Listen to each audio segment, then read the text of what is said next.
J.Dornan and Caitriona Balfe play Buddy's parents, Pa and Ma.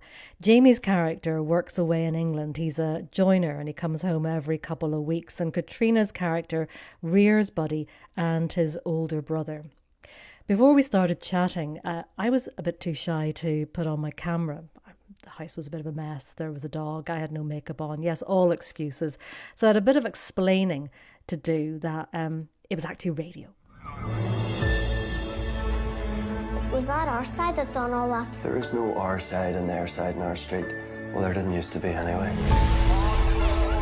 We're living in a civil war. This is the time to make a new start.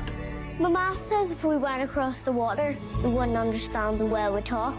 Shouldn't be a problem. I've been married to your granny for 50 years. I've never understood a word you said.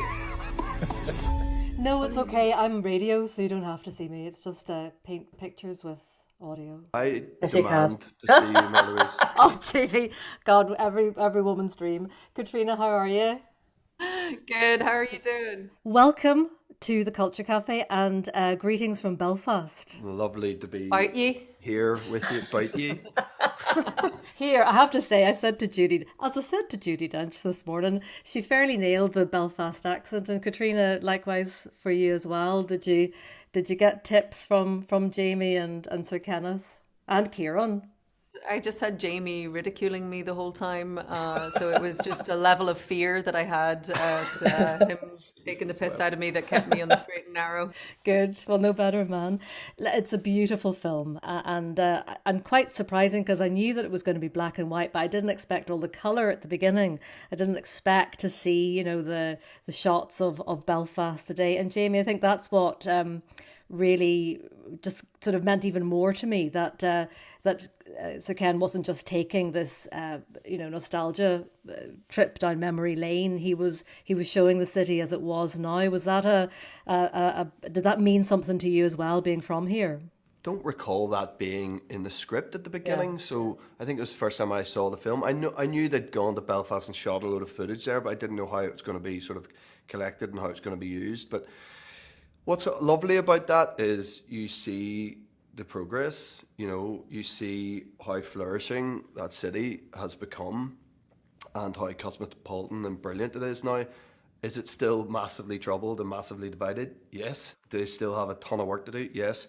But seeing it in that light and seeing the sort of vivaciousness of it and joy that definitely exists within it is really important. And then you see where it all started, after that. It was important. I think that was a real shock moment for me as well, whenever you go into that nostalgia, Caitriona, or you go down memory lane, you go into this black and white and the streets that populate Belfast, that cheek by jowl-ness of it. I'm not from Belfast, I'm from Derry, so it always surprised me when I moved here, the mosaic of it, how people can be so close.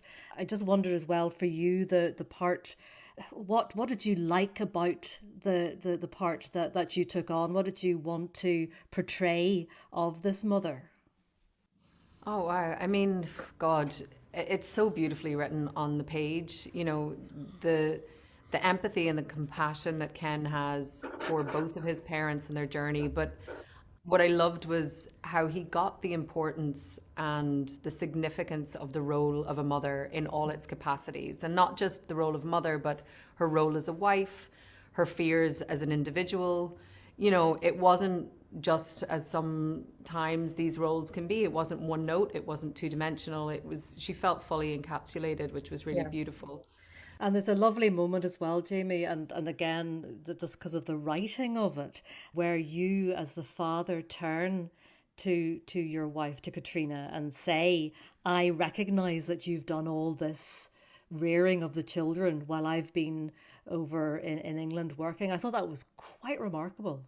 Yeah, that broke me when I read the script. It was the scene that I really, I broke down a few times reading that script, but that was definitely one of the moments, and it's important to see that. It's important to hear that sentiment from a man, particularly at a time when there probably weren't too many men saying that to their wives. It's important to see that, I think. And do you get a sense that the world will see Belfast, Jamie, in a different light now because of this movie? I really hope so. As someone who spent 20 years living away from Belfast and 20 years travelling around the world, telling people with great pride that I'm from Belfast and seeing every type of reaction imaginable to that place. I think it's important that people see it in a different light and have a better understanding of what normal hardworking people from that place went through and how they didn't ask for it. And it's not a place filled with hate and division. And yes, that exists there. It still exists today, even after 24 years of relative peace. But the message needs to be changed, because I can tell you firsthand that people's reaction to being from that place is phenomenally negative often. J.Dornan and Caitriona Balfe, no more negativity. Ken Branagh's Belfast is heartwarming, it is sensitive, and it very much celebrates the city that he grew up in. Belfast is at a cinema near you. You're listening to Culture Cafe on BBC Sounds with me, Marie-Louise Muir.